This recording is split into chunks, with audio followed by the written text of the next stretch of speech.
Halo pencinta film, selamat datang kembali di Jalan Cerita. Pada video kali ini, saya akan merangkum sebuah film yang rilis pada tahun 2013 dengan judul Gravity.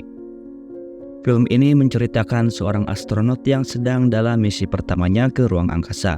Namun, kejadian menegangkan terjadi ketika sebuah ledakan menghancurkan salah satu satelit milik Rusia yang menyebabkan ia harus terhempas jauh dari kapal ulang aliknya.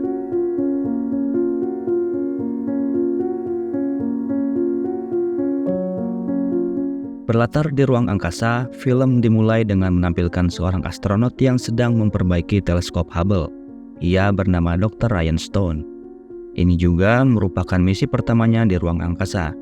Ia ditemani oleh komandan misi bernama Matt Kowalski dan juga Sharif dalam proses perbaikan tersebut. Saat memperbaiki teleskop, Kowalski terus berkomunikasi dengan pusat kontrol atau Houston di bumi untuk memberikan informasi terkait status dari teleskop tersebut. Saat sedang memperbaiki Hubble, Houston memberitahu mereka kalau Rusia menghancurkan satelit miliknya di angkasa dengan sebuah misil, dan puing dari ledakan satelitnya mengorbit di sekitar lintasan mereka. Saat itu juga, Houston mengatakan kalau misi ini dibatalkan dan meminta mereka untuk melakukan evakuasi darurat. Houston juga menambahkan kalau puing dari ledakan tersebut menghancurkan beberapa satelit di sekitarnya. Hal tersebut bisa mengganggu komunikasi di antara mereka. Juga kecepatan dari puing tersebut lebih cepat dari tembakan peluru. Explorer, this is Houston. The Russian satellite has incurred a missile strike. Explorer, this is Houston. Go ahead, Houston. Mission abort. Repeat. Mission abort. Debris from the missile strike has caused a chain reaction, traveling faster than a high-speed bullet up towards your altitude. Saat akan kembali ke dalam pesawat, puing-puing tersebut mulai berdatangan. Di saat yang sama, sistem komunikasi yang menghubungkan para astronot dengan Houston pun terputus. Dr. Stone yang sedang memperbaiki teleskop tersebut terjebak di sabuk pengaman yang ia kaitkan. Dengan segera, Kowalski menghampiri untuk membantunya. Kowalski masih terus berusaha melepaskan sabuk yang dipakai Stone. Tiba-tiba, puing berukuran besar pun menghantam pesawat ulang alik yang membuat Dr. Stone dan Kowalski terhempas ke arah berlawanan. Dr. Stone yang masih terjebak pun berusaha untuk melepaskan dirinya dari sana. Setelah dapat melepaskan diri, ia kembali terhempas sangat jauh dari Kowalski. Dr. Stone tak dapat mengendalikan badannya karena ia berputar dengan sangat cepat. Ketika dapat mengatasi keadaan, Dr. Stone melihat ada stasiun luar angkasa ISS berada di dekat mereka, juga stasiun ruang angkasa lain milik Cina. Setelah itu, Kowalski memintanya untuk mengedipkan senter yang ada di kostumnya untuk mengetahui di mana Stone berada. Akhirnya, Kowalski dapat mengetahui lokasi Stone dan datang menjemputnya menggunakan ransel propulsi.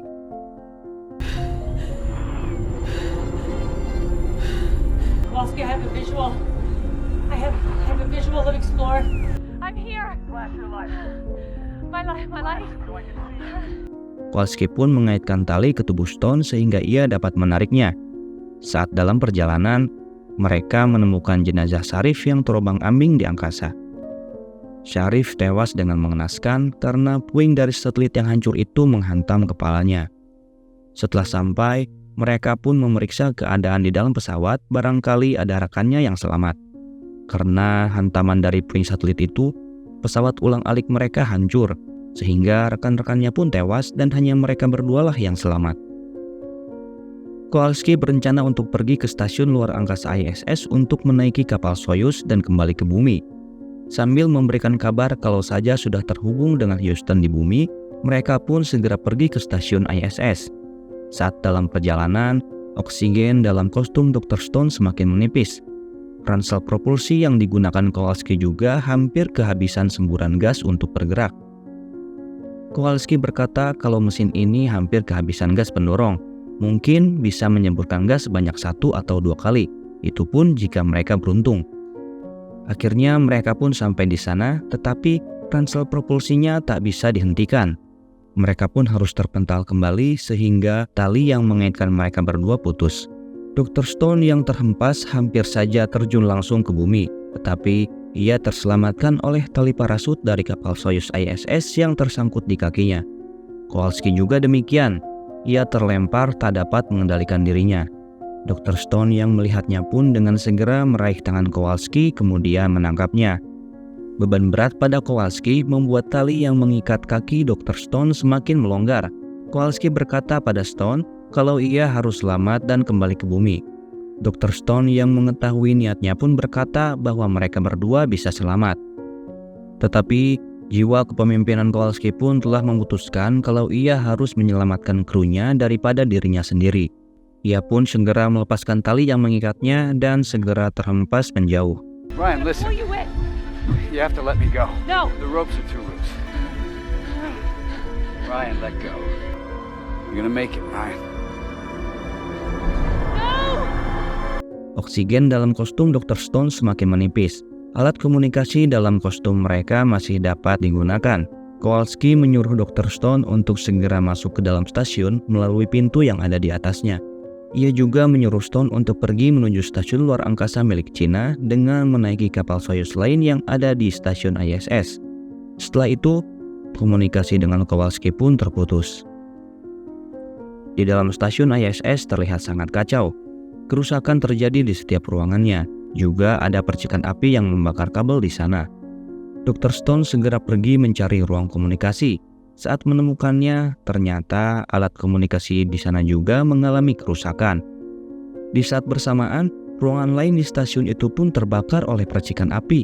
Dr. Stone yang mengetahui hal itu segera pergi menuju ruangan yang terbakar.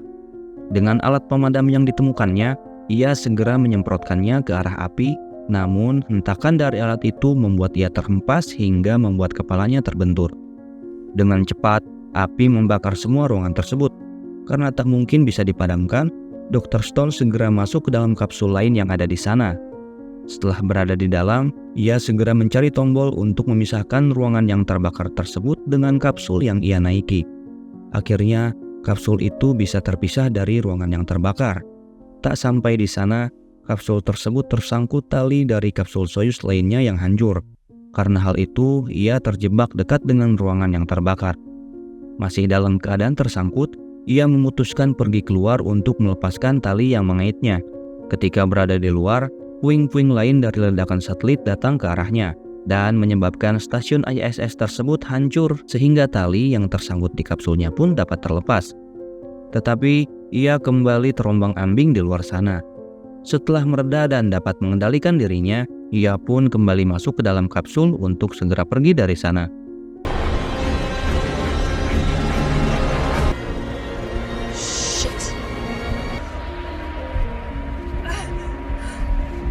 Setelah itu, ia berencana untuk kembali melakukan perjalanan ke arah stasiun milik Cina. Namun, pendorong jet dalam kapsul itu tak mau menyala karena kehabisan bahan bakar. Ia pun merasa frustasi dibuatnya. Tak hanya itu, tingkat oksigen dalam kapsul tersebut terlihat semakin menipis sehingga ia memutuskan untuk tidur sampai mati. Saat akan tidur, terlihat seorang astronot datang menghampiri kapsulnya. Astronot itu segera membuka pintu kapsul tersebut. Setelah berada di dalam dan membuka helmnya, ternyata itu adalah Kowalski. Dr. Stone terkejut bagaimana ia bisa selamat, tetapi Kowalski tak menjawabnya. Dengan segera, Kowalski mengambil alih kemudi untuk menjalankan kapsul tersebut. Dr. Stone mengatakan kalau ia tak dapat mengendalikannya karena kapsul ini tak lagi memiliki bahan bakar. Saat itu, Kowalski memberitahu Stone untuk menggunakan gas pendorong kapsul untuk pendaratan. Dr. Stone berkata, gas itu hanya untuk pendaratan. Kemudian Kowalski bilang kalau di luar angkasa, gas itu bisa digunakan untuk mendorong kapsulnya melaju ke depan. Sambil mendengarkan Kowalski berbicara, Dr. Stone menutup matanya dan terus bertanya bagaimana ia bisa selamat. Saat membuka matanya kembali, ternyata Kowalski tak ada di sana dan ia hanya bermimpi. Trust me, it's a hell of a story. There's no fuel. I tried everything. Well, there's always something we can do. How did you get here? I'm telling you, it's a hell of a story. Saat itu juga, Dr. Stone segera menyalakan pendorong pendaratan yang disetting untuk peluncuran. Dan akhirnya, kapsul tersebut bergerak dengan cepat menuju ke stasiun angkasa milik Cina. Dalam perjalanan itu, Dr. Stone segera memakai kostumnya untuk bersiap dan mengambil alat pemadam api untuk dibawanya.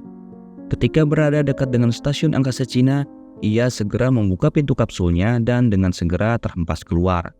Dengan alat pemadam itu, ia gunakan sebagai alat pendorong dan mengendalikan badannya untuk dapat mendekat dan meraih stasiun tersebut. Setibanya di sana, ia segera berpegangan pada badan stasiun tersebut. Di saat yang bersamaan, puing-puing dari satelit hancur pun kembali datang ke arahnya, dan dengan segera ia masuk ke dalam. Puing-puing itu menghantam badan dari stasiun angkasa sehingga terjadi guncangan yang dapat dirasakannya. Dengan segera, ia segera pergi mencari kapsul Soyuz yang ada di stasiun itu. Setelah menemukannya, Dr. Stone segera masuk ke dalam dan menemukan kendala lainnya. Kapsul tersebut semuanya berbahasa Cina, tetapi rangkaiannya terlihat sama seperti kapsul Soyuz yang ada di ISS. Ia berencana untuk melepaskan kapsul tersebut dari stasiun yang akan hancur dengan menekan semua tombol di sana secara acak, dan akhirnya ia menekan tombol yang tepat sehingga proses pelepasan kapsul dan badan stasiun pun dapat dilakukan. Ia terlihat senang dengan hal itu. Okay, undocking. Miney, Mo.